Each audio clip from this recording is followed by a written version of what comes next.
Janus Forum conversation on the causes of poverty, sponsored by the Political Theory Institute. I'm Tom Merrill. I'm an associate professor of government in the School of Public Affairs and the associate director of the Political Theory Institute here at American University. Before we get started, I want to announce that PTI has several more events coming up this term, including another Janus Forum 1 month from today, March 1st. That event will be entitled, Can Capitalism Be Fixed? And will feature two young policy intellectuals, Rehan Salam of National Review and Bhaskar Sankara of the Jacobin magazine. If you're interested in that or in other PTI events this term, please do check out our webpage, which is on the School of Public Affairs website. I'm going to leave the introductions of our distinguished guests to our moderator tonight, except I'll just say thank you very much for coming. But I would like to say something about the Janus Forum and the Political Theory Institute before we begin. We at PTI established the Janus Forum because we thought there was a need on campus for an empirically grounded, normatively aware discussion of the great issues of our time. Some people asked us at the time, what does political theory have to do with all of these policy questions?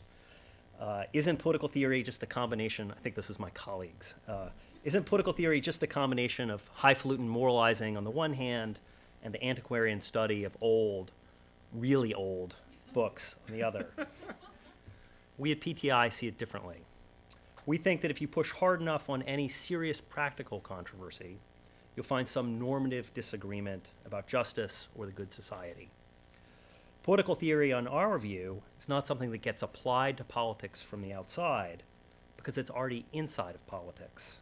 It's the whole reason that we care about, get passionate about, want to talk about, and argue about politics. If this is right, we can't avoid trying to understand the normative opinions already present in political life right in front of us. In, for example, the political controversies of our time and place. And for that, to understand the normative opinions that we already have, we need alternatives. We need debates, discussions, differences of opinion, if only so that we can know more clearly and own more honestly the reasons for our own opinions. It goes without saying that for this task, we need the freedom of speech. We need to hear the serious alternatives, even the ones that are not popular in our time and place, which includes some very old books. And we need to be able to say out loud our own opinions, whatever that opinion might be. But it also goes without saying that the function of free speech is not defined by the troll who posts nasty things on anonymous websites. Rather, our need for free speech is rooted in a public-spirited concern for the health of society, our society, and our desire to improve that society so far as we can, if only by understanding it more clearly. From this point of view, free speech is not a right to be demanded, but an ethos to be lived. Just as we need free speech for ourselves, so too ought we to respect the speech of those with whom we disagree, and to show by example, and not just by word, that we're willing to listen and consider, although perhaps not to agree with what they have to say. The Janus Forum is meant to put this ethos into practice. We pick our topics because we think these are things that our community needs to be talking and thinking about. We pick our speakers because they have expertise on those topics, but also because we think that they are examples of the ethos that we're trying to embody and to encourage. Put differently, we hope that you in the audience experience tonight's conversation as an invitation to think and to study, and above all, to be part of that conversation. I need to thank a few people before we begin in earnest. Alan Levine, my colleague in the Department of Government and the founding director of the Political Theory Institute, helped in the conception and the planning of tonight's event, and crucially, helped raise the money that makes tonight's event possible. Barbara Romzek, Dean of the School of Public Affairs, has provided invaluable support to PTI, and her staff, especially the events planning staff, is responsible for the logistics of the event tonight. We really are in their debt, so thanks very much. And yeah, those are the people who actually did all the work. And finally, I want to say a special thank you to Bradley Hardy, our colleague and friend, professor in the Department of Public Administration and Policy, and the moderator for tonight's event. Brad conceived and did almost all of the organizational work for our program, so this is really his show. We at PTI are very grateful to him for his hard work and very happy indeed to partner in this way to make the event possible. Many, many thanks to him. And with that, I'm going to turn things over to Brad. Thanks very much.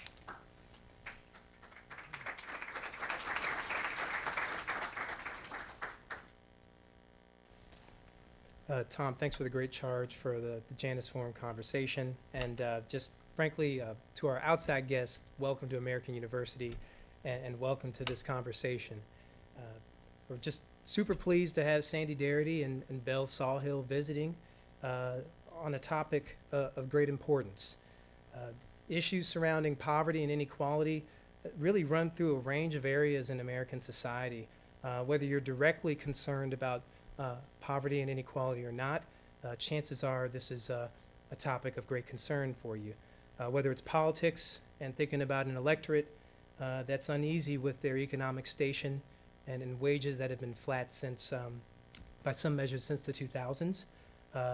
It has an effect in that political space, health, access to quality health care and health equity, issues of education and educational access, traditional versus new modes of providing K through 12 education.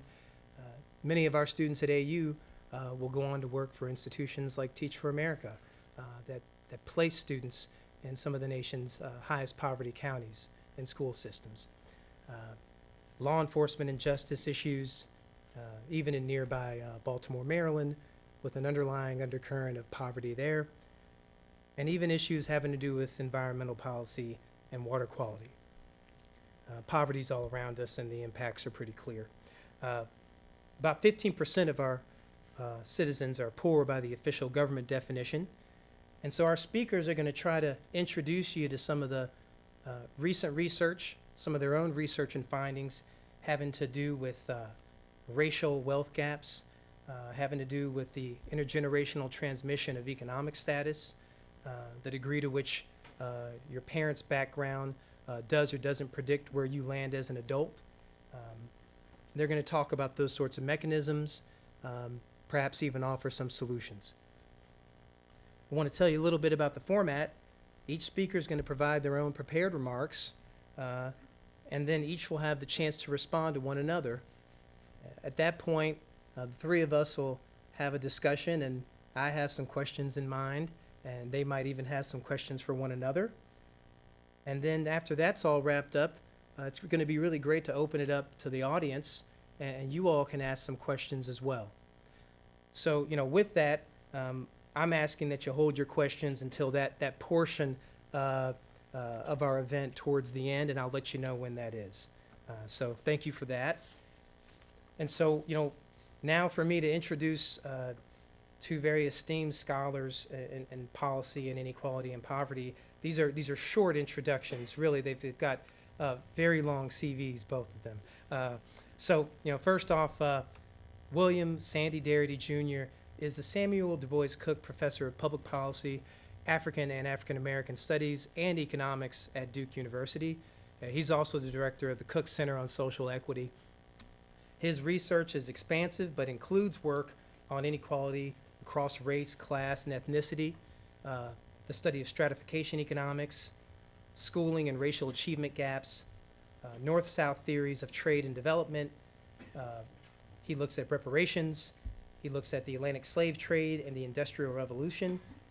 And he looks at contemporary issues regarding social psychological effects of exposure to unemployment. So pretty timely topics.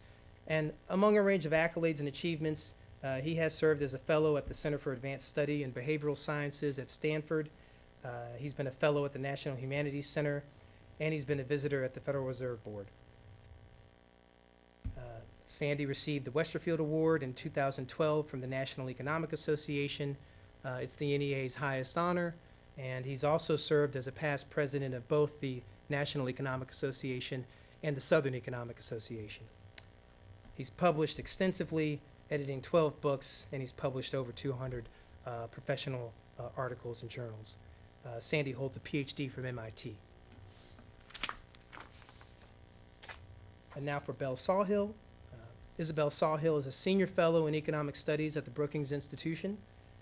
At Brookings, she previously served as vice president and director of the economic studies program and as co-director of the Center for Children and Families. She served as a visiting professor at Georgetown Law and director of the National Commission for Employment Policy. Her research is also quite extensive and expansive and looks at issues surrounding economics and social policy, including fiscal policies, economic growth on a national level, poverty and inequality. She's thought hard about welfare reform topics. That's the cash assistance for poor Americans and the reform of that program in 1996, issues surrounding child well-being, and the issues surrounding family structure and how that relates to issues of poverty. Among her range of accolades and achievements, she's the Francis Perkins Fellow of the American Academy of Political and Social Science. She's received the Academy's Moynihan Award. She's also served as a past president of the Association for Public Policy Analysis and Management. For some of us in this room, that's APAM. And she's a 2014 recipient of APAM's Exemplar Award. Previously an associate director at the Office of Management and Budget, and her responsibilities were looking at all human service programs, which took up a third of the federal budget. Bill Sawhill holds her PhD from NYU. So those are the introductions, and again, we're just thrilled to have both of you here at American University. Again, the format's going to be that Sandy will start off by giving his remarks, and then Belle will follow up with her remarks, and then we'll have an exchange from there. So thank you all.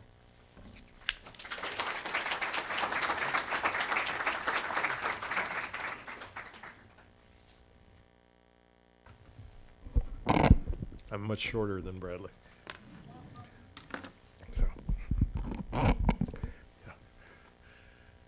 So, thank you. I'm glad to be here.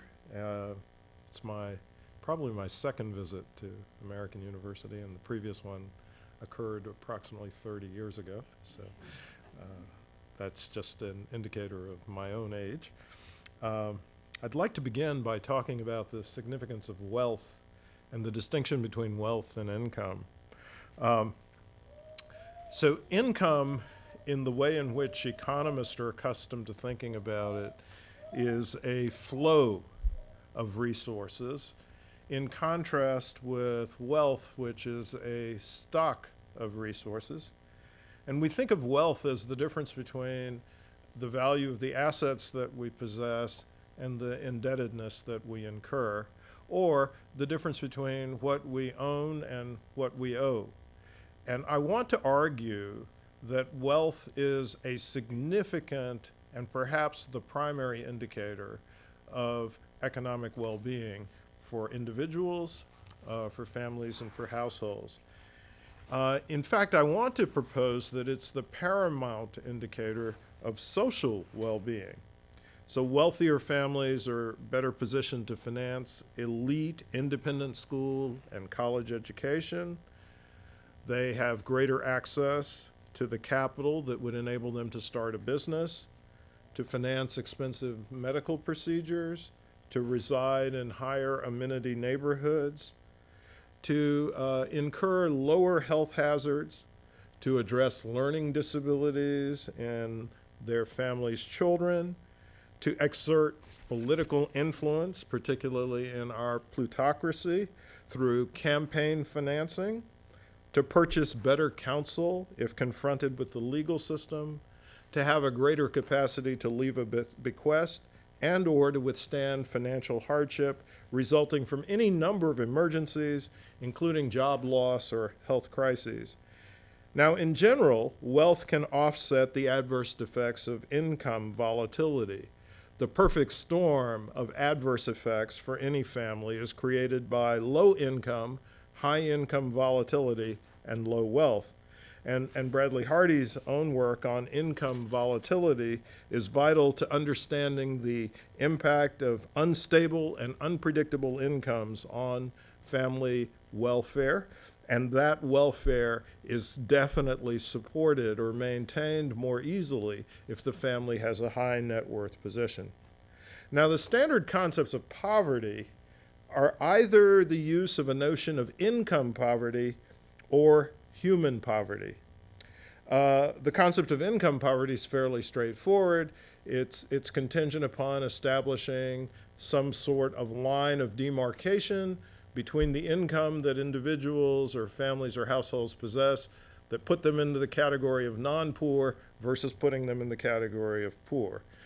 Historically, in the United States, I think we have, I'd like to call that line of demarcation the Orshansky line, because the person who initially developed a widely used federal formal criteria for identifying poverty was a woman named Molly Orshansky, and that criteria has been modified somewhat. There have been other alternatives that have been developed, but it remains at the core of the way in which we think about establishing the poverty rate in America. The human poverty concept was developed at the United Nations Development Program in response in part to the philosophical issues that the economist Amartya Sen raised about the limitations of income, per capita income, or economic growth measured on the basis of variations in income as a basis for trying to assess human well-being.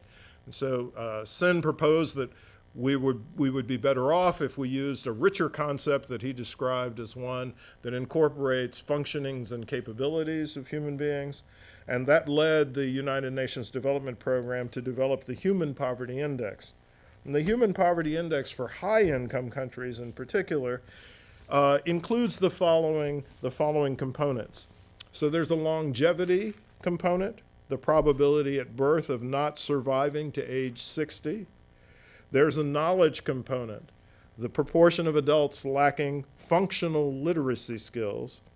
There's a decent standard of living component, the population below the income poverty line, and in this particular case, the measure that's used in the UNDP's Human Poverty Index is 50% of median adjusted household disposable income.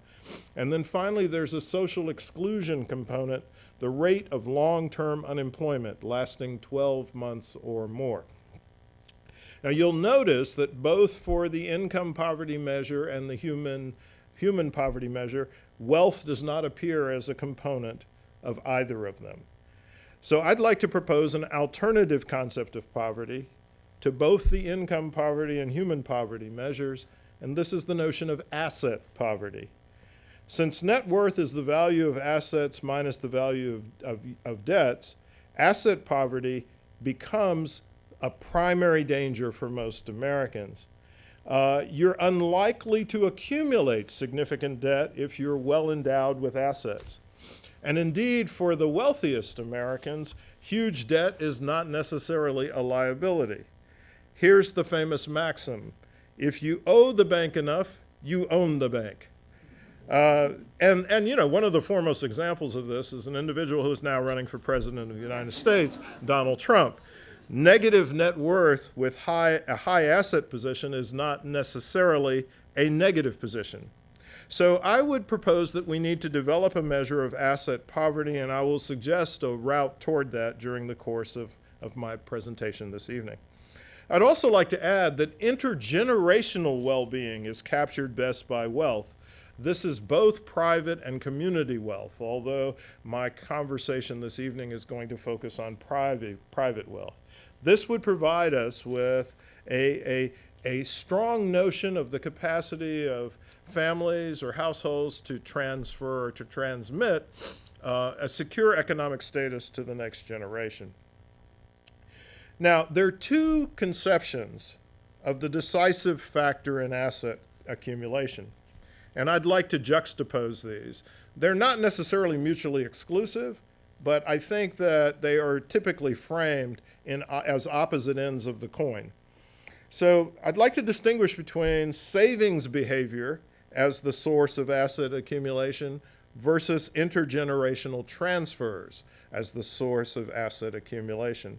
And by intergenerational transfers, I'm referring to inheritance and gifts, or in the parlance of economists, in vivo transfers. Okay. And in vivo transfer simply refers to transfers of resources that occur while the donor is still living. Okay.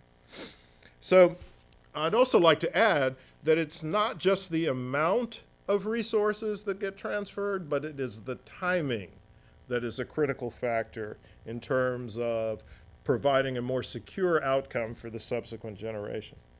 So if we focus on savings behavior as the decisive way in which asset accumulation takes place, it leads to the expectation that educational attainment can drive wealth accumulation. Here's the notion.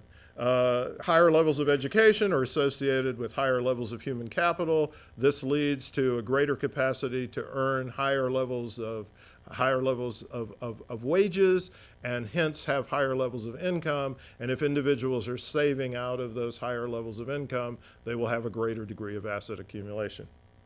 The alternative perspective, however, is that the primary source of asset accumulation are transfers that individuals receive from the previous generation. If that's the case, we're then talking about asset accumulation as something that is driven by non-merit behavior. Okay? And if we take that latter view, it weakens the connection between educational attainment and wealth accumulation. I'm going to argue that the latter view is the one that I have greater sympathy for, and it's strongly connected to a particular approach in economics that I'm engaged in that are referred to as stratification economics. Further preliminary observation. Increasing attention to inequality is something that is occurring at the present moment. I'm not sure how long this moment will last, but it's actually fairly remarkable, the degree of discussion that's taking place at the present time about the problem of inequality. Much of that discussion suffers from two limitations. The major studies tend to examine disparity in income, but not wealth. And even worse, major studies like Thomas Piketty's Capital in the 21st Century do not examine intergroup inequality, whether it's based upon race, ethnicity, gender, caste, or religious affiliation. Intergroup inequality of wealth is gaining more attention due to work by the Pew Institute and by some of the work that I've been doing with Derek Hamilton that I'm going to talk about in greater detail with what we call the NASCC project. But it is not present in many, many studies that have a high degree of visibility. I'm thinking of not only Piketty's work, but the work of Emmanuel Saez, of Raj Chetty, where Chetty places a strong emphasis on space as opposed to wealth, or location as opposed to wealth, and I think that that emphasis is somewhat problematic. So intergroup inequality definitely matters. Group-based inequality may set the floor on overall or general inequality in a society. So my colleague Ashwini Deshpande calls group-based inequality as perhaps the sticky floor on the degree of overall inequality that exists in a community. Moreover, group-based inequality may play a role in driving overall or general inequality. And this particular relationship is relevant to both income and wealth inequality. And the final major issue that I want to discuss at the outset is the question of the narratives that we use to explain group-based inequality. In the education literature, there's a tendency to distinguish between deficit views and resiliency views of how people behave and interact. So one way that this could be applied to our thinking about wealth accumulation is if we treat wealth accumulation as being driven by savings behavior and argue that the spending behavior of the poor is responsible for their asset poverty. Okay, so people buy too much bling, they overconsume and the like.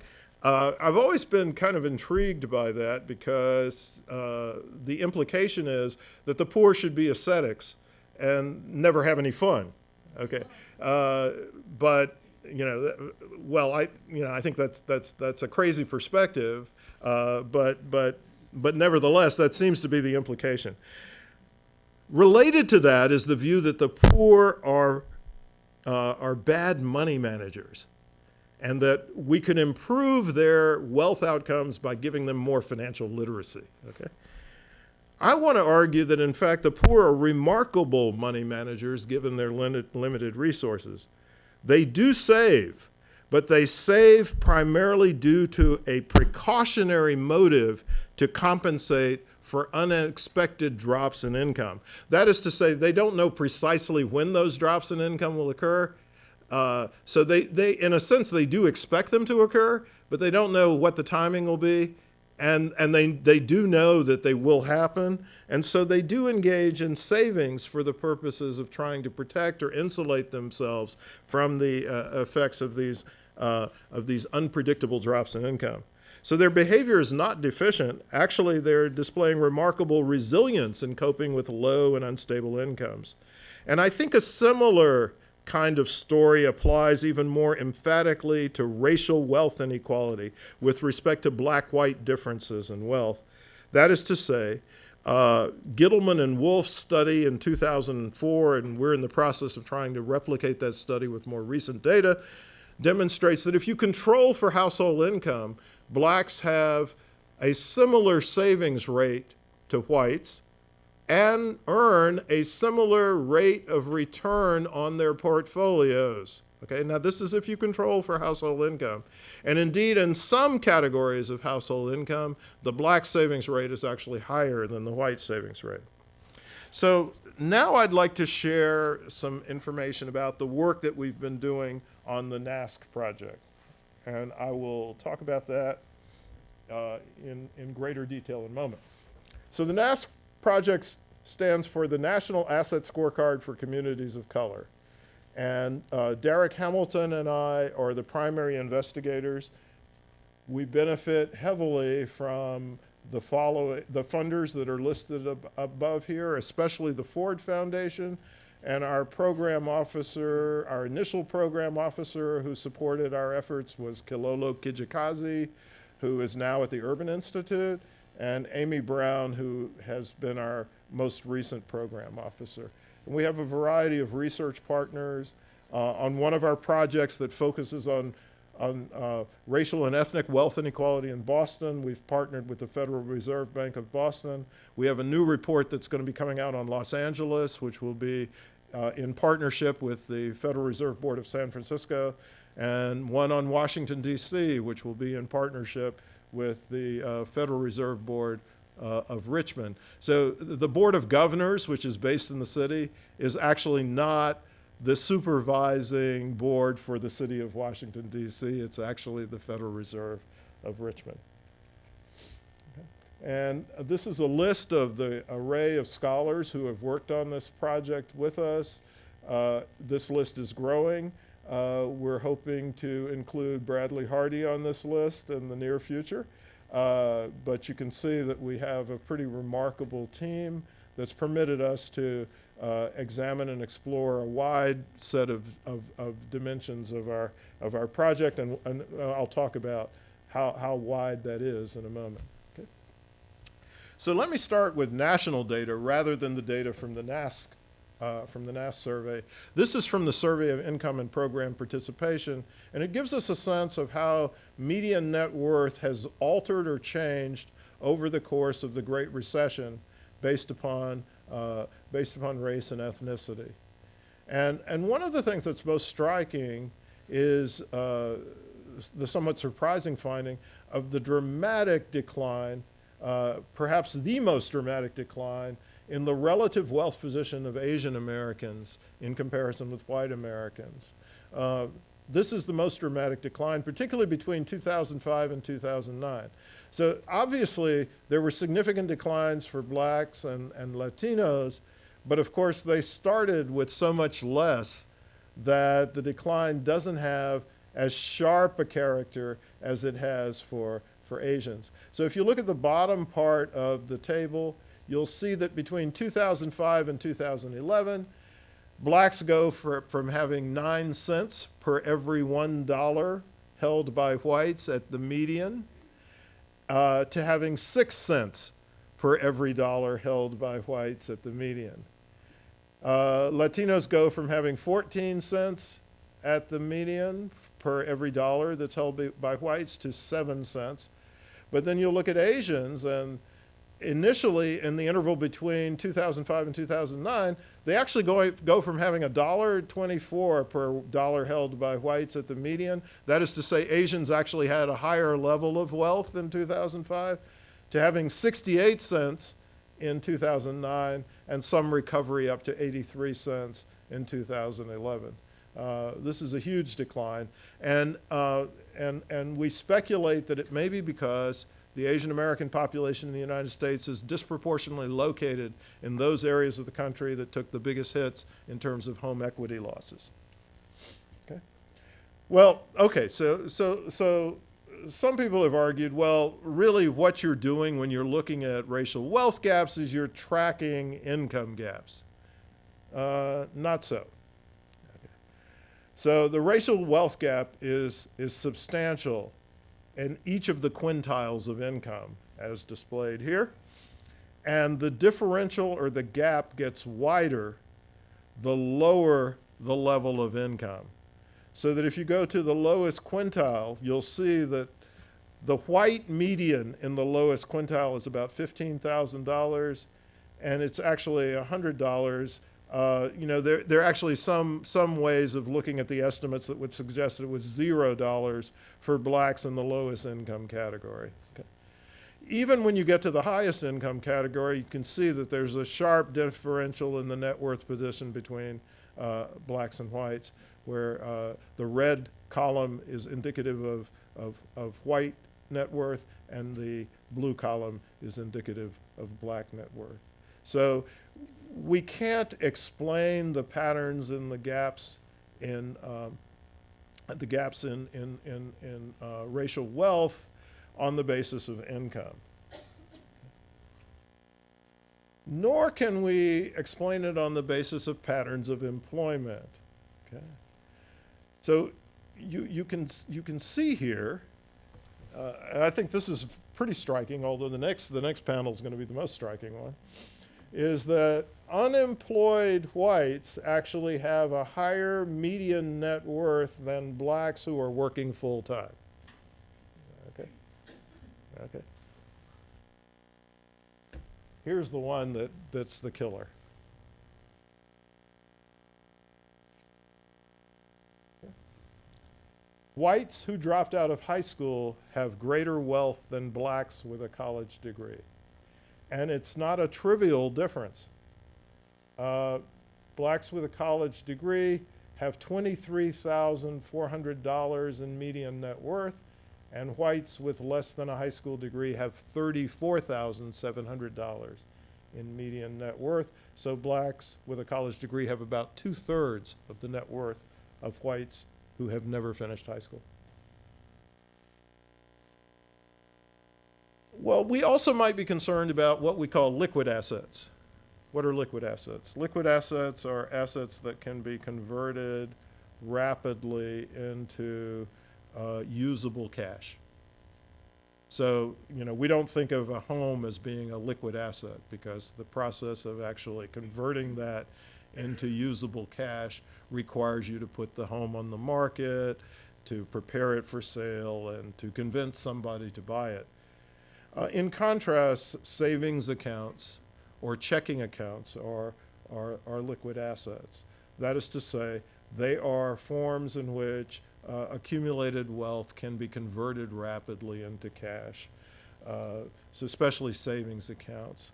And so what we show here is that if we look at median liquid wealth holdings as of 2011, whites have a median level of $23,000 and blacks only have $3,000.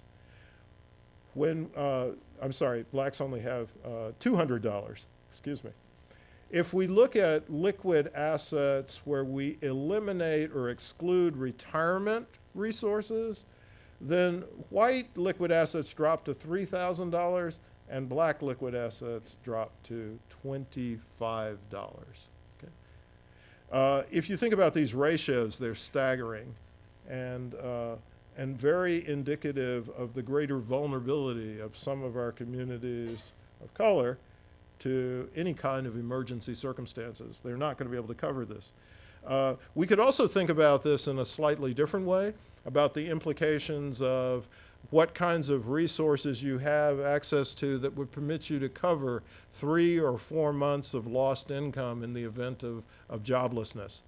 And here you can see that if we look at whites, liquid wealth, including retirement, it becomes possible to cover 2, 3, or 4 months if somebody had a median income of $40,000 to $45,000 directly out of their liquid wealth. That's an impossibility for blacks on average. Okay. So here's some lessons that we learned in the aftermath of the Great Recession. First, black and Latino families have few liquid assets to take risks or deal with financial emergencies or shocks. Second, everybody lost during the Great Recession. They lost net worth, but the communities of color suffered the most. The racial wealth gap was extreme before the recession, and it worsened after. And third, Asians suffered the largest absolute loss in home values and wealth, and in the interval between 2005 and 2009 suffered the largest relative loss. And I've talked about that a bit earlier. So the narrative that we're able to extract from the national data is incomplete. And here's the reasons.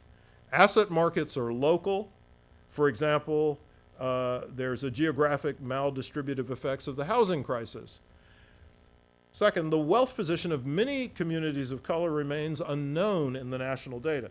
So aggregate categories like Asian or Hispanic or even black mask the asset position for certain specific national origin groups, like those immigrating from Southeast Asia.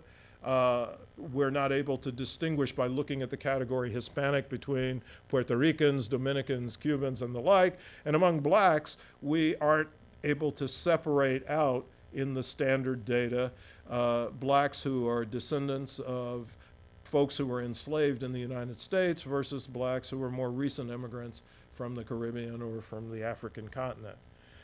And further, indigenous groups, Native Americans, are often hidden altogether in the nebulous catch-all category of other.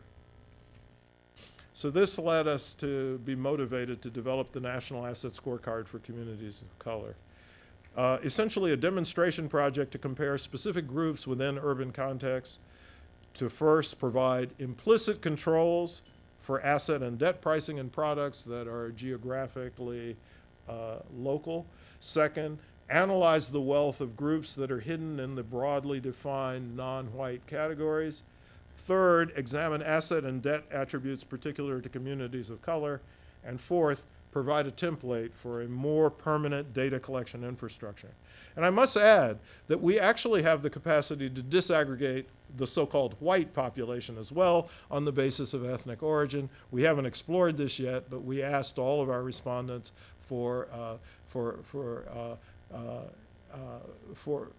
response to an ancestry question. Okay. So we constructed this survey by making use of the panel study of income dynamics, asset and debt module. We made use of the multi-city study of urban inequalities questionnaire for other dimensions, and we had some supplemental questions. And in our next round, for the next city that we pursue, we're going to have more detailed questions about income volatility. So one of the problems we have is that some of these specific ancestral origin groups are hard to find. That is not so much that they're hard to find in a visual sense, but they're hard to locate to include in a survey. And we used a phone survey for all of these purposes, and you can see that the number of completions that we ultimately got is actually fairly low relative to the amount of time that was devoted to the survey administration. In fact, our estimate is that we got 0.2 completions per hour. So this made the survey quite expensive, but it resulted in a sample across the cities. There are 5 cities that we conducted the survey in of over 2,700 responses. Okay. We use survey weights that are anchored on the American Community Survey data to establish the representativeness of the responses. However, our unweighted results are fairly similar to the weighted results. Okay. So our criteria for selecting metropolitan areas was primarily the identification of the cities that would provide us with a basis for looking at these specific national origin groups. And so the outcome was the selection of Los Angeles, Miami, Tulsa, and the District of Columbia. We later added Boston because of the interest that the Federal Reserve Board of Boston had in conducting a parallel study. Okay. So here's the data on the distribution of responses by ancestral origin. Okay. And so you can see that we actually have the capacity to examine separately, for example, blacks of Caribbean ancestry from the African continent. And then the Boston sample, we actually had a small number of individuals who are specifically from Cape Verde, which is an island off the coast of Africa. And in fact, it's kind of funny. In our initial report on Boston, I'm glad I caught this, one of the co-authors wasn't aware of precisely where Cape Verde was located, and described it as an island in the Caribbean. And yeah, well, fortunately we caught it and corrected it. Then also there's you can see that there's a variety of groups that we have been able to separate out from the Latino or Hispanic category, and similarly for the Asian category.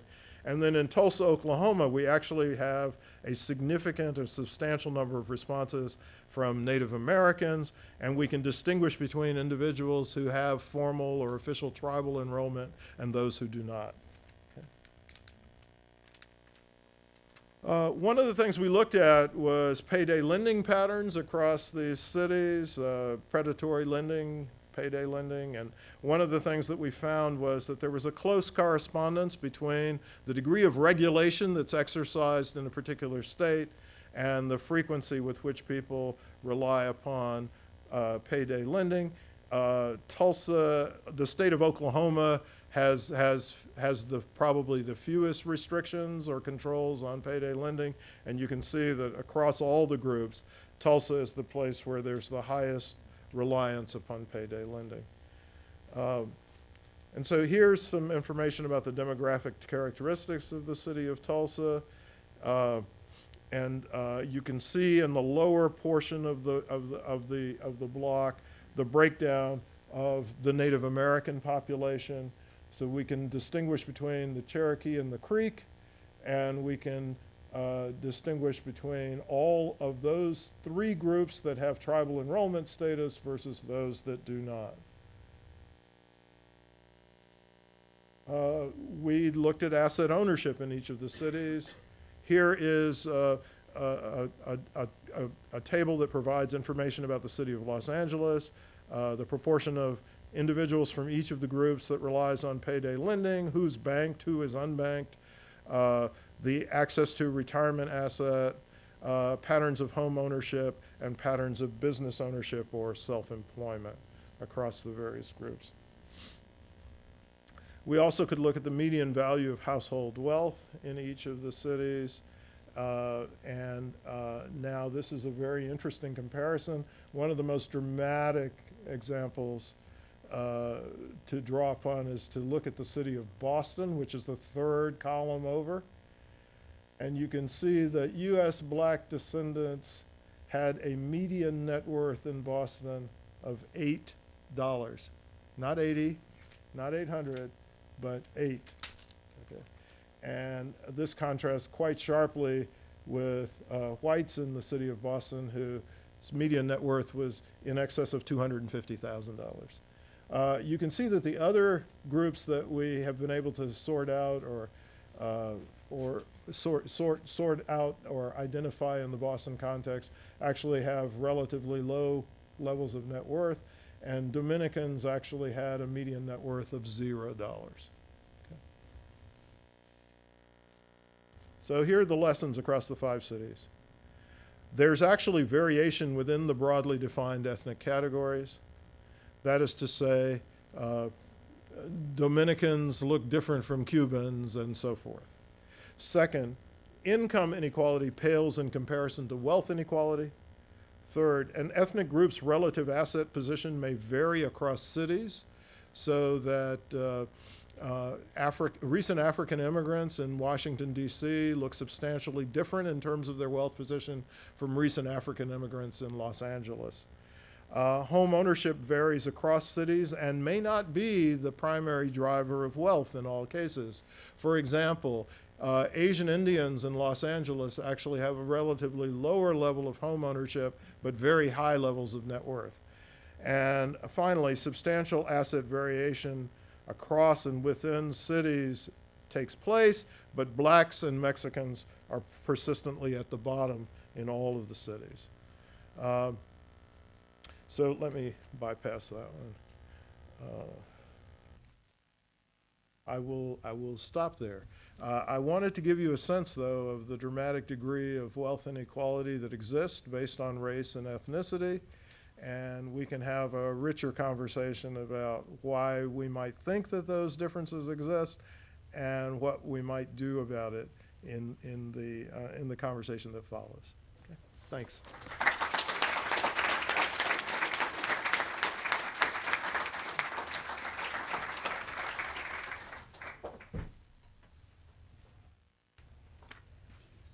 Yeah, that'd be great.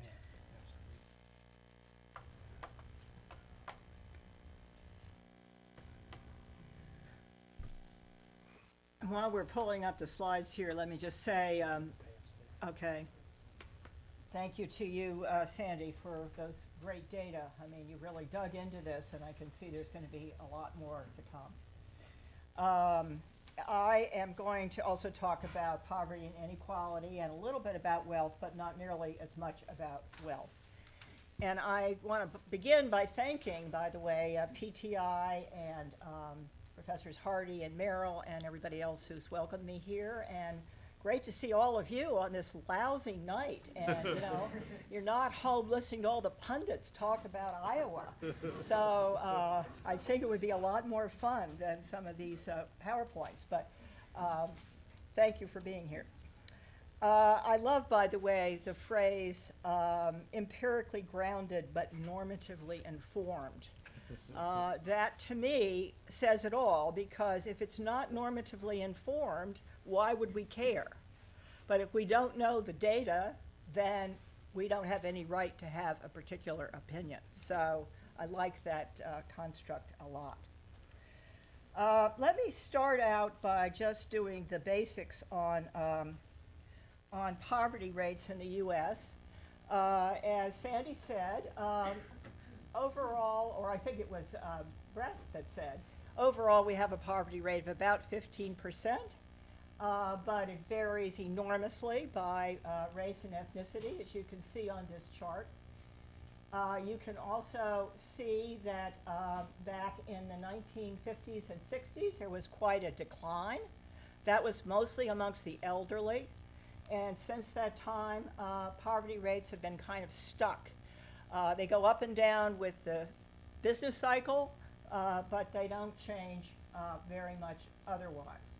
And you can sort of see in these charts the effects of the Great Recession.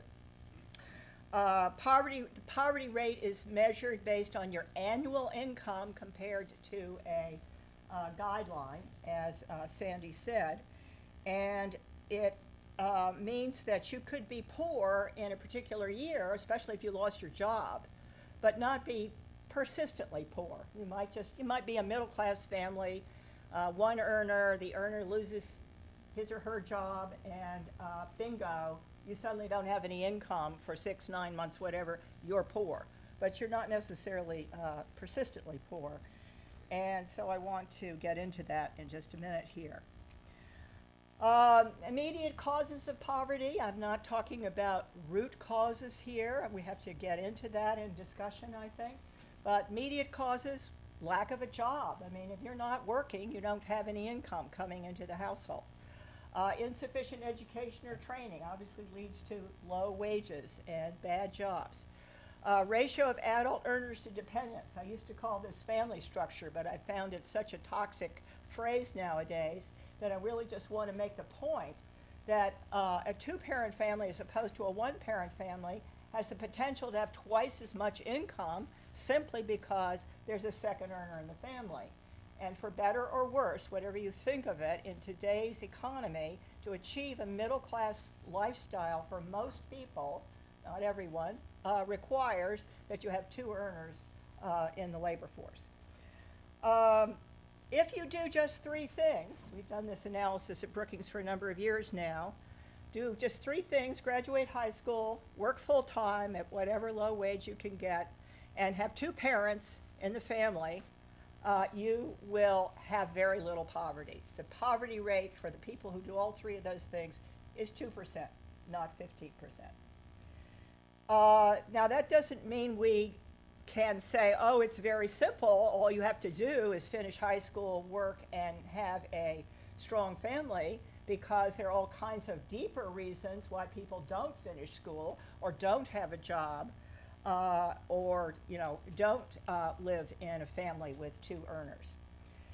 So when you look, though, at this data, work is critical. Even, I've done simulations that show, well, suppose we bumped up the high school graduation rate, which is now about 80%. Suppose we bumped it up to 90%, doesn't move the needle very much. Suppose we changed a lot of single-parent families into two-parent families. We actually took the census data and married off some single moms to some unrelated men. We played, the dating game, so to speak, and there were a lot of them to be matched, although there was a shortage of males. This is serious. There was a shortage of males in the African American community because so many of them are dead or in prison. So there is a problem there. But overall, we were able to simulate all these things, and what really made the big difference was work. If you're not working, you're going to be poor. So I want to then go on to this question of, is your poverty temporary or is it persistent? A lot of people are poor in a given year because something bad happens to them. They get sick, they lose their job, they have a business failure, their family breaks up. And then they need those financial reserves that Sandy's talking about.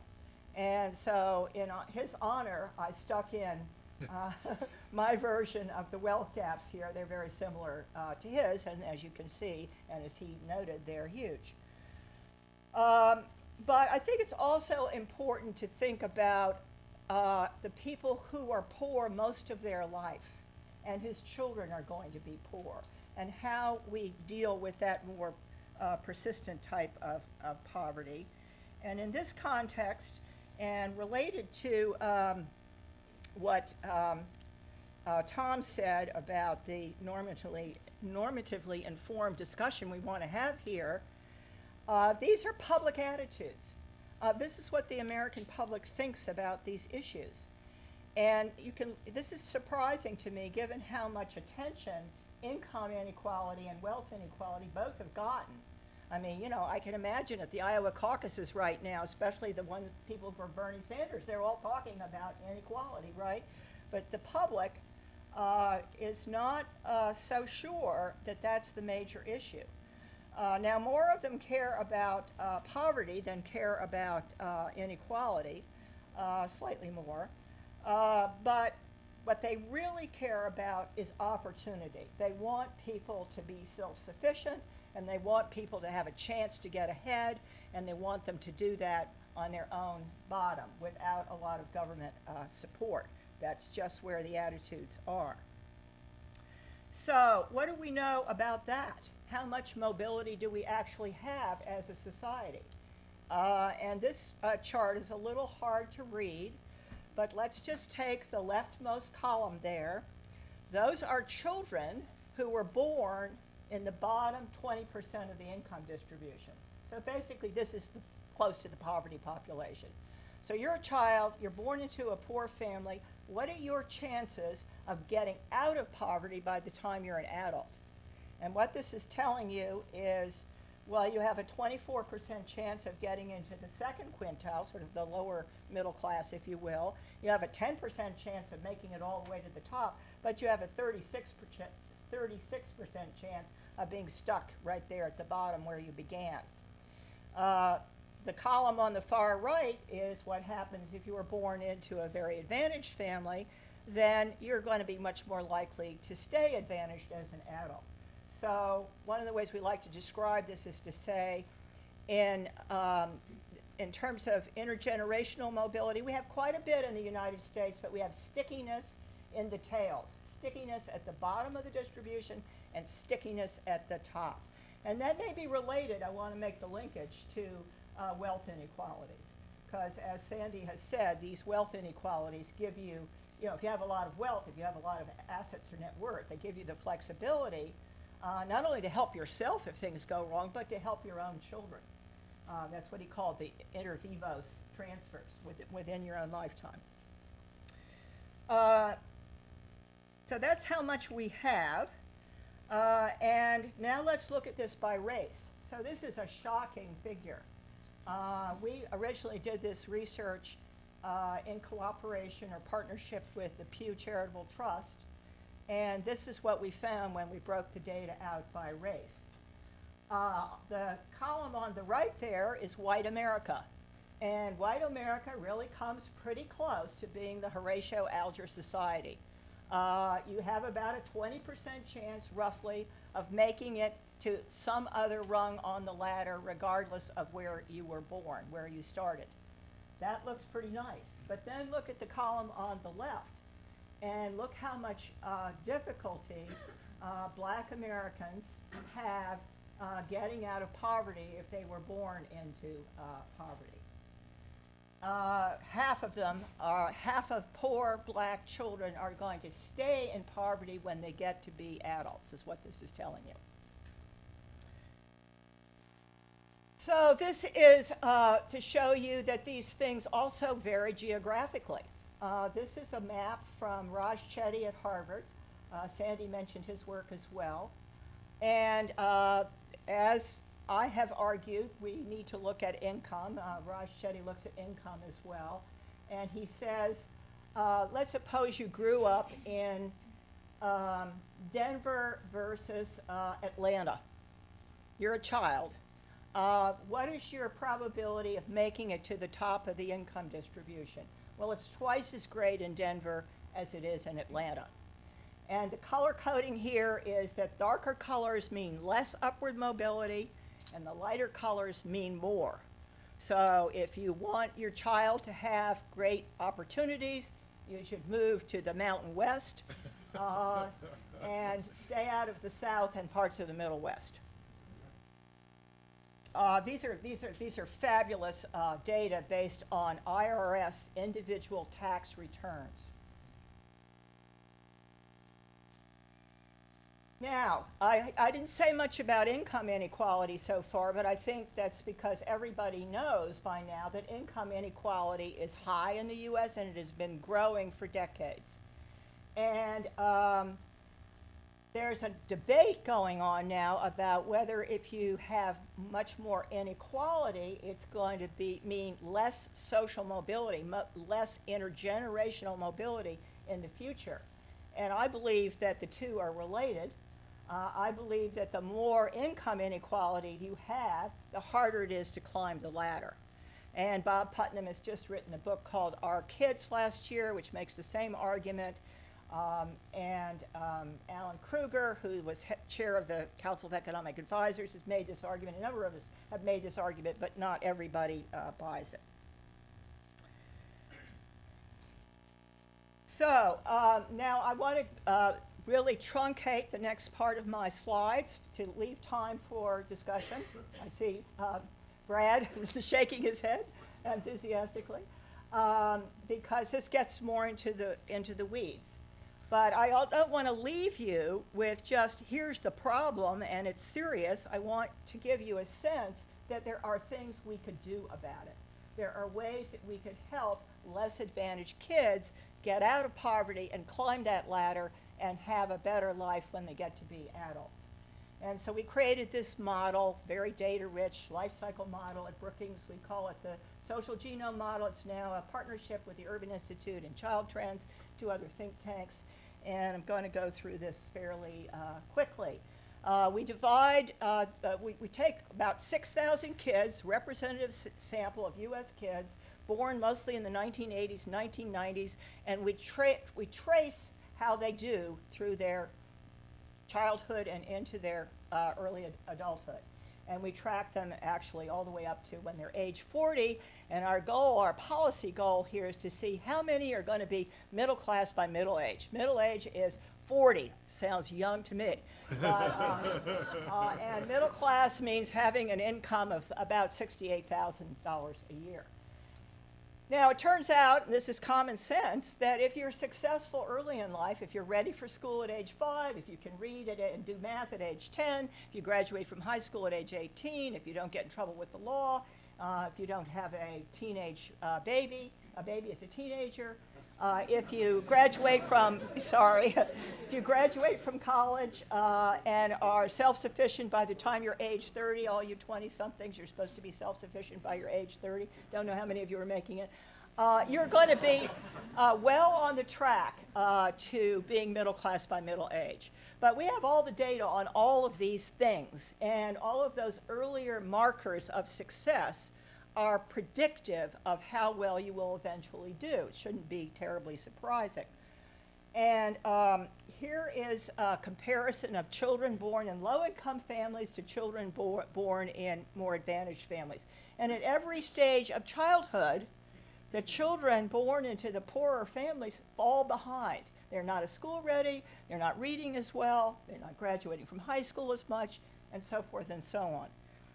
So this is the final sort of marker of how many people are middle class by middle age. Overall, it's roughly 50%, as you'd expect for the whole population, but look at the figures for blacks and for children born in the bottom income quintile, meaning born in poverty, versus the whites and those born in the top income quintile. Big differences here.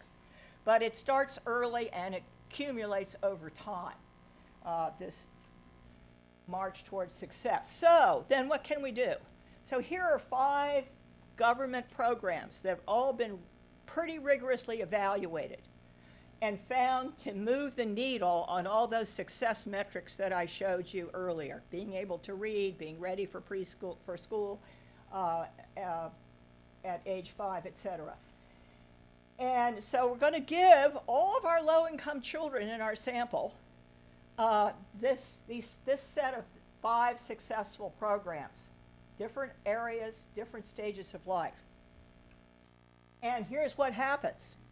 Instead of the light blue bars are the higher income kids, the dark blue are the lower income kids, but look at now the medium blue has topped up the success rates of the less advantaged kids. And this is from rigorous evaluation of these programs. Now there is an issue of whether if you scale these programs up, they would have as good effects as they do in some of the demonstration programs. But and there's a few other caveats. But basically, what this is telling you is that if we could offer lower income kids programs like these, it could make a big difference in this whole question of opportunity and mobility.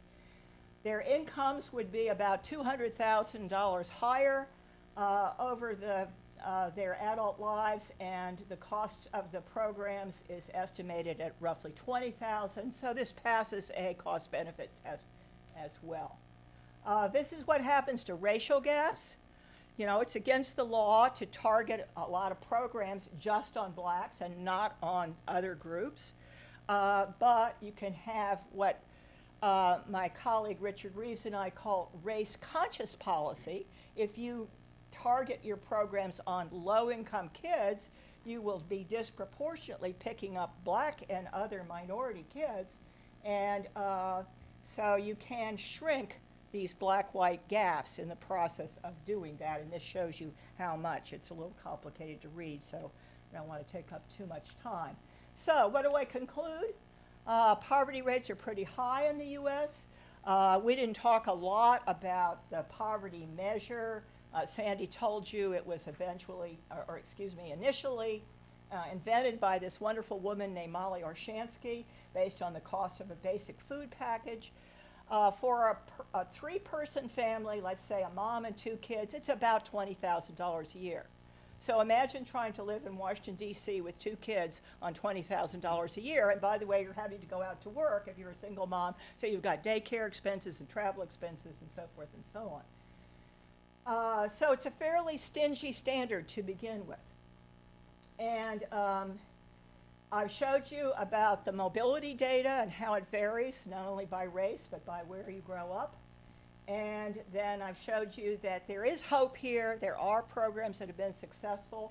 And the problem, of course, is how to get the political will to put those programs in place and pay for them. So I'll stop there so we can have more time for discussion. Oh, thank you.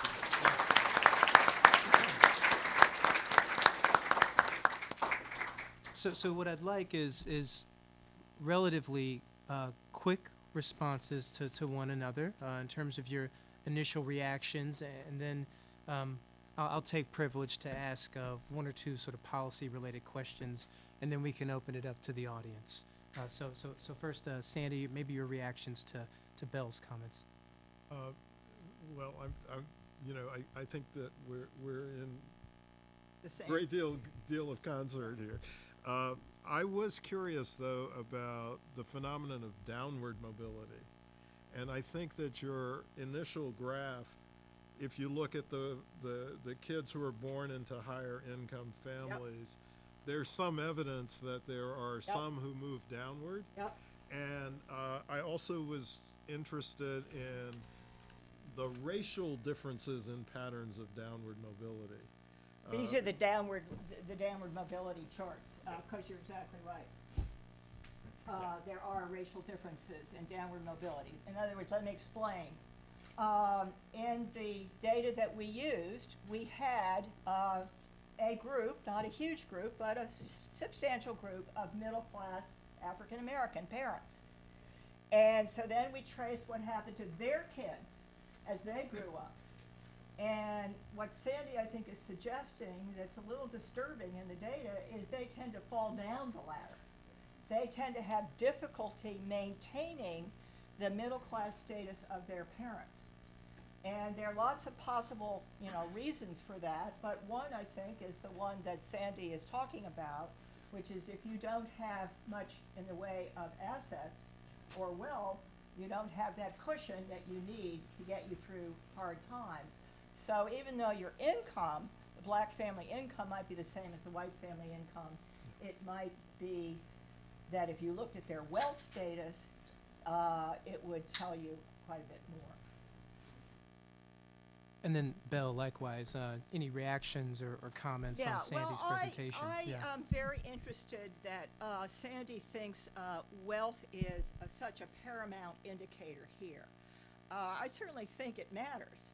But I'm not sure I'm quite as convinced as he is that it matters more than other measures like income, for example.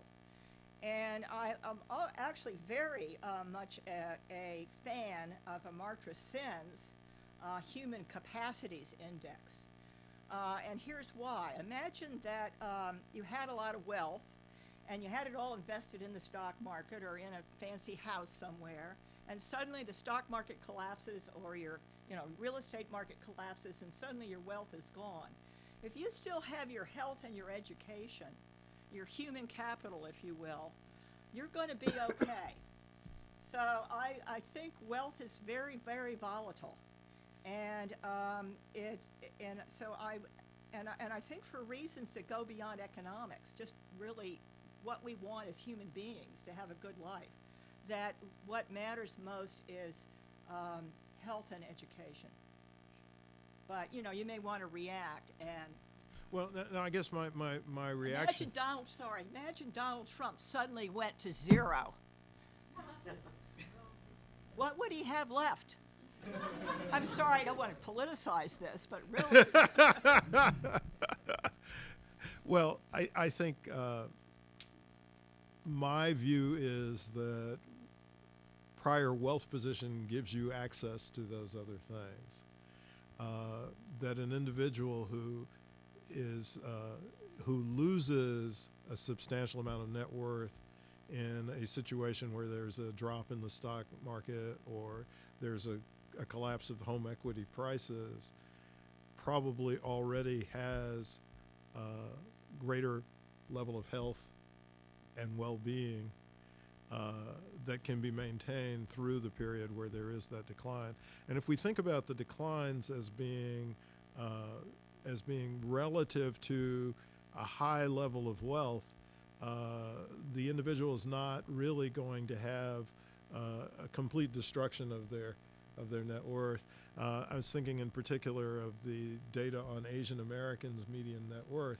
So there's a substantial drop, but if you look at the levels that they have after that drop, they're still quite high. They're still doing well. You know, that was another question I had, or a puzzlement in terms of what you emphasized, and that is, I expected you to put a lot more emphasis on the past injustices that have been related to redlining and predatory lending and subprime mortgages aimed at the African American community.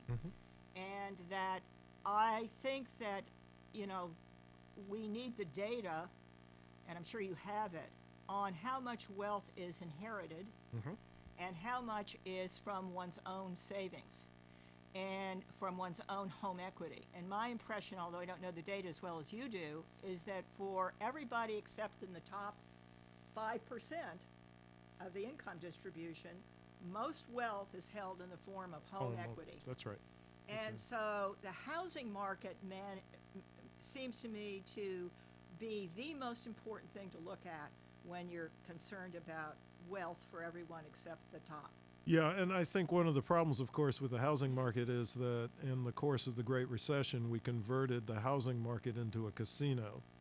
And you know, traditionally, we think about housing as a fairly stable source of wealth, but it has not been as of late. But I would also argue that your capacity to gain a home, to buy a home or purchase a home, is contingent in a significant way on the wealth position of your parents. So we think about many cases where a young couple purchases a home and they get a significant amount of help with the down payment for the mortgage from their parents.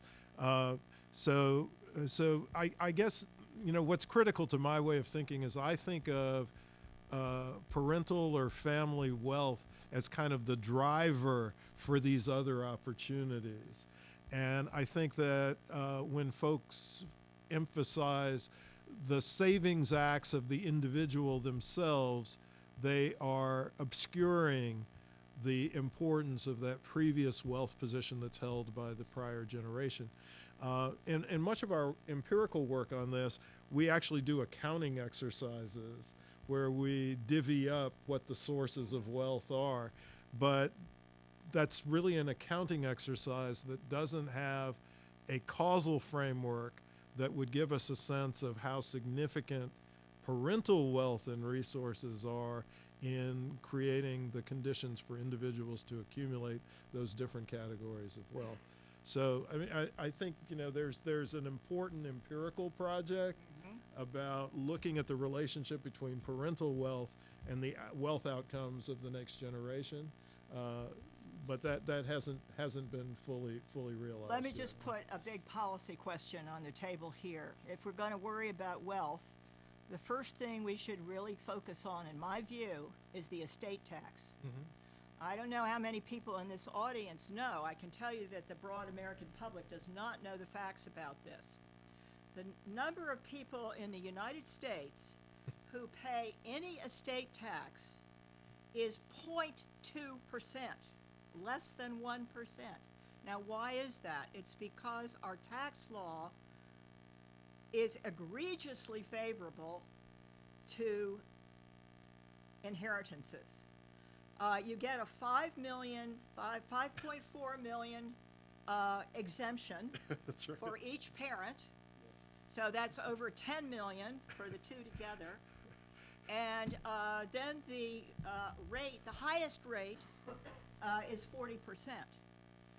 back in 2001, the exemption was 675,000, just to tell you how much has changed, from 675,000 to over 5 million per person.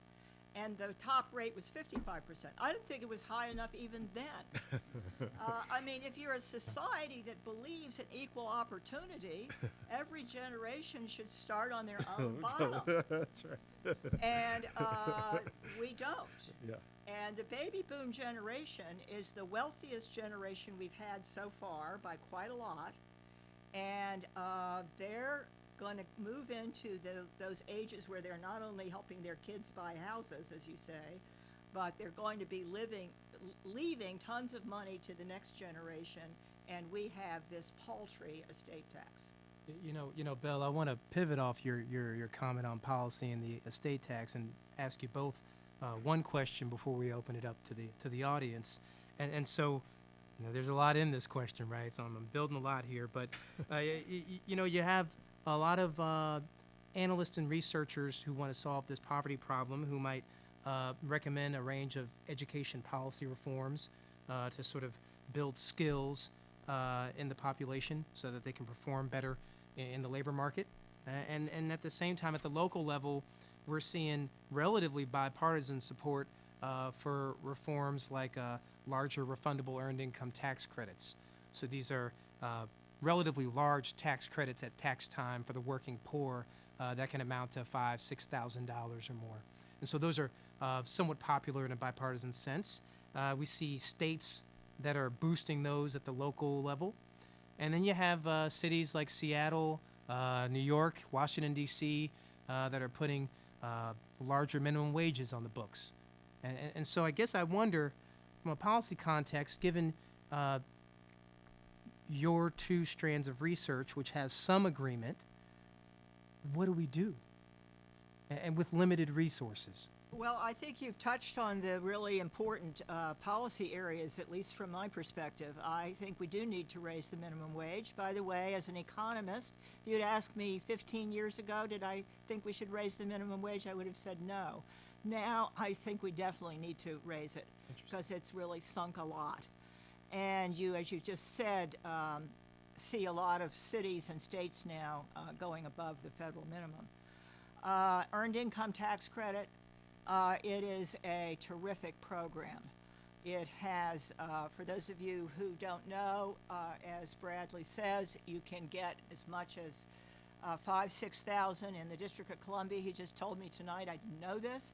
You can get $7,000 or $8,000 at the end of the year if you're, let's say, a mom with a couple of kids and you're working close to full time but at a low wage. So your total take-home pay from your job is maybe $15,000, something like that. Yeah. You're going to be able to top that up. You're going to be able to increase that by 50%. And the nice thing about the Earned Income Tax Credit is it encourages work, and we have good research that shows that. It also improves children's upward mobility. So, you know, nothing but good things to say about the Earned Income Tax Credit. And on education, I think we need more public school choice. When Mayor Bloomberg was mayor of New York and had a superintendent of education named Joel Klein, they closed down a lot of the large public high schools in New York, were overwhelmingly minority high schools, and set up some what they called small schools of choice. So the schools were not only smaller, had better teachers, had vocational themes, had partnerships with people in the community, but you as a family or as a parent could choose where you wanted your kid to go to school. Now, you didn't always get your first choice, but it was a lottery, and it was a choice. And they have increased high school graduation rates by 10 percentage points in New York. That is huge. I mean, this is from about 60% to about 70%. And this was all, and furthermore, it cost less than the old system. Why did it cost less? Because people were taking 5-6 years to get through high school. Now many more people are graduating in 4 years, and more of them are going on to college. It's a great story. No, thank you for that. And Sandy, you know, your response. So the first thing is that I think with respect to improving schooling, that we need to move in the direction of curriculum and instruction improvement. And so I would advocate that we move in the direction of providing the equivalent of gifted quality education for all students. I'm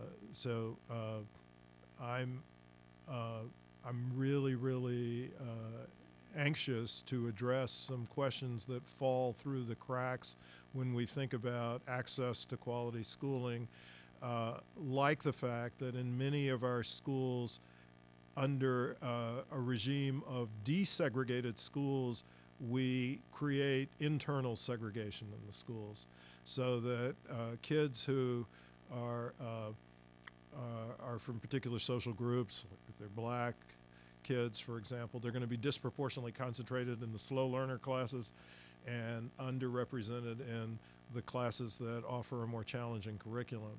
And so I think that there needs to be, in addition to addressing the question of segregation across schools or segregation of resources across schools, we need to address segregation within schools. And so I guess that's my priority. Retraining teachers so that they're capable of providing a high level of instruction and curriculum to all students in the classroom. With respect to the provision of adequate wages and income, I think under the existing regime, EITC and minimum wage laws are the way to go. However, both for individuals to benefit from both, they have to have jobs. Okay, and so unless we address the question of whether or not we assure people of the provision of opportunities to have employment, we're not going to provide them with an assurance of benefiting from the minimum wage laws or earning the earned income tax credit. So I've been an advocate of a federal policy that I talked about with a group of the students today, which is what I've been calling a federal job guarantee. And the last thing I'll mention is that I actually, I agree wholly with your concerns about the estate tax. I recently discovered that my inherited estate from my late father was so low in value that I had no tax obligation whatsoever. I mean, I didn't come close to bumping up against the $5.4 million threshold, but then I was stunned that there was a $5.4 million threshold for you to have any tax obligation whatsoever. So I'm in agreement with you about altering the tax law, and I presume the period where the law was changed was the Reagan administration, or was it Bush? It was I think Bush. Okay. And the Republicans are now trying to repeal it entirely. Altogether. Yeah. So Their argument, by the way, just to be fair, is you're taxing people twice. You tax them once when they earned the money in the first place, and then you tax them again when they pass it along to their heirs. My economics students are here. That might come up on an exam. Okay. So. but I think there's another policy strategy which I'd like to recommend, and we were talking about it a little bit before this session began, which is what I call the baby bonds proposal. Essentially, it's not a bond. It's the provision of a trust fund or an endowment to every newborn infant. And the amount of that endowment, a federally provided endowment, the amount of that endowment would vary with the wealth or net worth position of the child's family. So, in my stump speech, I say if Oprah Winfrey or Bill Gates had a new child, we'd give them a $50 trust fund. But for kids who were born into families at the lowest end of the wealth distribution, we'd give them a $50,000 or $60,000 trust fund at birth, which they could access at 18 years of age, and we would guarantee a 1% real rate of interest on the account during the period where they're growing from childhood to adulthood. So this is a bit different. It's a focus on redistribution without necessarily engaging in what might be viewed as confiscatory. But the tax law, the estate tax law, is so out of whack that I think that something really does need to be done to correct that. My last question before I open it up, here in Washington, D.C., if you were to look at younger African American males joblessness rates hover in the 30 to 40% range. And so, to the point that you made, Sandy, I'm a fan of the EITC, and I find large, robust anti-poverty effects here in the city, yet you have to have a job to benefit. So, just relatively quickly, any ideas for our jobless young men across the country? Yeah, I just Yeah. offered one. Baby bonds. No, the federal job guarantee that Yeah. the public sector would function as an employer of last resort. Any American adult who wanted to take the public sector job could do so, would be available. And I talked a bit earlier today about this being parallel to the Works Progress Administration in the 1930s and the Civilian Conservation Corps, except the difference would be that this would be a permanent option that would be universally available to all Americans. So, and I guess the other key proviso is that the job guarantee would involve the minimum compensation for any of these jobs would be at non-poverty wages. So the idea is that you don't think these jobs are going to compete against the private sector as much by setting it up in this Oh way? yeah, no, they would. yeah. I mean, that would be one of the objectives, to force the private sector to no longer offer bad jobs. Okay, so Yeah, they'll have to go yeah. above that floor. Yeah, Yeah, the Office of Economic Opportunity, run by Shriver in the 60s, my reading of the history is that some of this was batted around throughout the 60s. Oh, Bell it was batted around in the Clinton administration as well. Okay, as part of welfare reform. okay. The original idea in the Clinton administration was to reform welfare, but to have a jobs of last resort for moms who, once they, ran out of their temporary welfare check, would have a job if they couldn't find one in the private sector. Now, we couldn't get that through Congress, Sure. Yeah. but I also am old enough to remember the CETA PSE program. CETA Public Service Employment under Jimmy Carter, and we created 750,000 jobs in the in state and local governments, and it became a bit of a political football, and there were some fraud issues and other misuse of funds, and it's very hard to administer such a program, especially when it gets large, and and the unions hate this.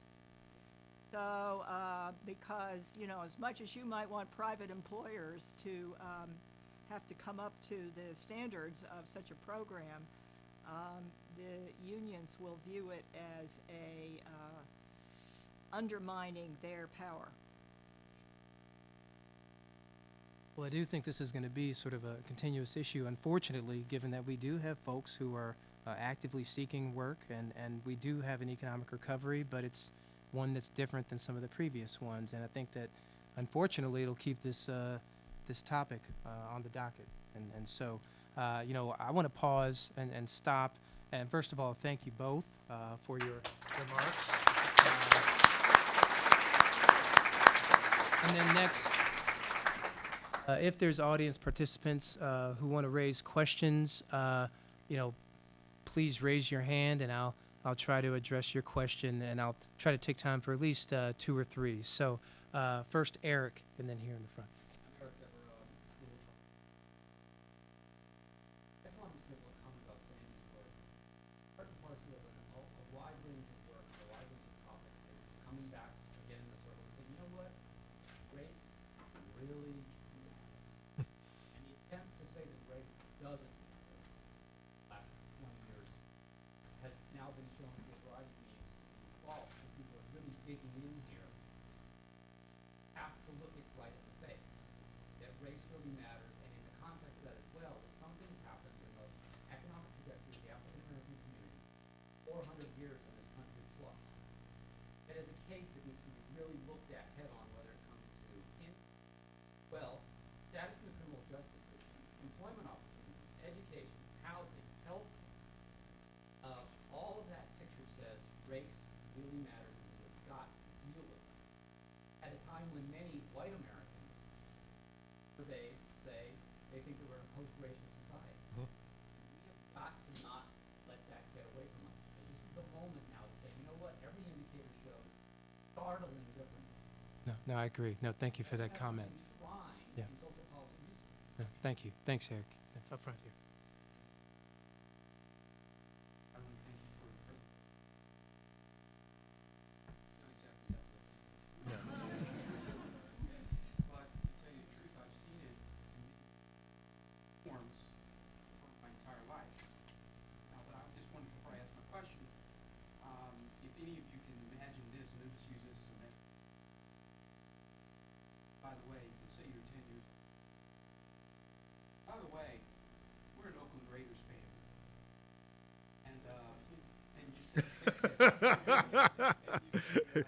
You've been suffering lately. we're an Oakland Raiders family, and they said, well, you know, but I have to tell you, son, the Raiders haven't been to the Super Bowl in a long time. And they had a lot of different quarterbacks, a lot of different coaches, and things just haven't worked out. And you're an Oakland Raiders family. Whereas Jimmy over there, Lee's part of the New England Patriots, and they got Tom Brady, and they've been kicking ass for a long time. So just want to let you know. So what do you do to yourself besides I'm going to switch teams, or you're going to commit suicide, or you're going to try harder? You're going to try harder because you know you're at a disadvantage. Plus the Warriors. There you go. I want to get to some other questions though. So So my Yeah. question, we had 8 years almost of an looked forward to that for a long time, and believed, and I remember a lot of people that are very, very excited about that. So how do your statistics relate to the treatment versus Democratic administration? Because we reparations, I don't necessarily see those being enacted. So, first of all, my reference point for comparison is really more in the zone of a 50-year period from the Civil Rights Act of '64.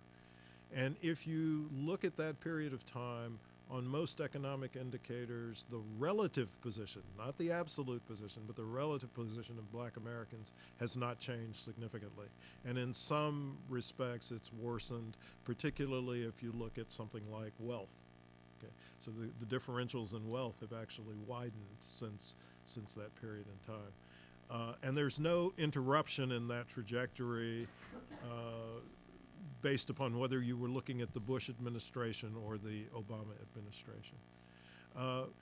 One of the problems, I think, with the Obama administration has been the legitimizing of narratives concerning black dysfunction as an explanation for these differences in outcomes that we observe.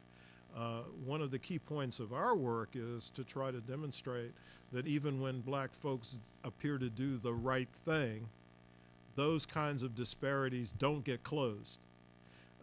So you could think about the evidence that I presented on whites without a high school diploma having a higher level of net worth than blacks who have completed college. You can also look at unemployment rate differentials where blacks who have finished some college education have a higher unemployment rate than whites who never finished high school. So you know, that's the sense in which race matters, and I think that narrative has not been emphasized at all, even by an administration that's headed by a black president. So, you know, I think that's one of the problems, that this trajectory of inequality or disparities has been maintained, but we've gravitated more heavily towards a set of stories. We used to call this blaming the victim, right? A set of stories that suggest that the reason why those disparities exist is because of the misbehavior of black folks themselves. let's see here. So right here in the front. I have a question about the emergency talked about in our session before the WPA, and Dr. Sawhill, you talked about like smaller programs like school choice in New York City, addressing education, but wouldn't like a larger scale, like a federal jobs guarantee or the other programs like a WPA, like the baby bonds program, like why wouldn't that work besides the current political climate? Because the WPA in the 30s did produce tons of jobs. And so if the problem, like you said, is joblessness, then wouldn't like a emergency legislation tackle that? That the ideal that you'd like to see, or is it still going in small steps? I had a long conversation today with the Washington editor of The Economist magazine, and we talked about what you are saying. And I told him that much as I changed my mind on the minimum wage, I have changed my mind on jobs programs. I believe there is a growing segment of the population, and especially the black males, are really in trouble. A lot of them coming out of prison and can't get a job at all, following on, a period of mass incarceration. And I don't see any solution other than a sort of jobs of last resort program. Now, politically, well, we're not there yet. There is a conversation that's beginning that I've contributed to it might not be your ideal, but it's interesting that it's more politically palatable right now to link government benefits more to work. So, that's kind of what we did in welfare reform. President Clinton used to say welfare should be a way station, not a way of life. So you can have it temporarily, but eventually we expect you to work. So there's a bunch of other programs out there, SNAP, housing assistance, etc. There are some conservatives now who are talking about possibly requiring more people who are on those programs to work, but combining that or linking it with a guarantee of a job if you can't find one in the private sector. Also, these jobs don't have to be government jobs. They could be subsidized jobs in the private sector. During the ARRA, the so-called Recovery Act during the Great Depression, the states were given a big chunk of money. It was an emergency TANF fund, an emergency welfare fund. And they used a lot of that money to create jobs or to create job subsidies, and it was quite successful. And I've talked about that, and other people have talked about that. So it might come, but I think politically it has a ways to go. Sure, and some of these policies you were discussing certainly were in effect in the 1996 welfare reform, and there were debates on whether or not time limits could be combined with some job guarantees, and so there were policy choices there made, and Right. and that welfare reform policy is still yet to be renewed. So, maybe we stay tuned. One more question, if there's demand. I'll go to the very back. What do we do about income inequality for people who can't work? Depends why they can't work full time. Exactly. Yeah. I mean, if they're physically unable to work full-time, then of course I think we have a social obligation to provide them with support. But I'd like to underline your comment about incarceration and its effects. So there's a study that Diva Pager did in Milwaukee and in New York City where she finds in a field experiment that black men without a criminal record have a lower chance of being called back for employment than white men with a criminal record. And that's a pretty striking finding in and of itself. But then if you consider the implications for black men with a criminal record, their odds of being called back for a job are negligible. And so your point's well taken, and that's in some of the work that we've done on the job guarantee, one of the reasons we offer is to provide an employment option for returning veterans who are confronted frequently with high degrees of joblessness, but also men and women who are ex-offenders who have completed their sentences but come out into an environment in which they're unlikely to be able to get a job. Yeah. So any follow-up on that? Well, I could talk forever, but I think it's probably getting That's late. right. That's right. I don't That's know right. if we've let enough of the audience in. That's right. That's right. Well, I'll tell you what, it is about 9:45, and so, we'll close off the questions. And again, just want to thank both Sandy Darity and Belle Sawhill for coming out. Thank you.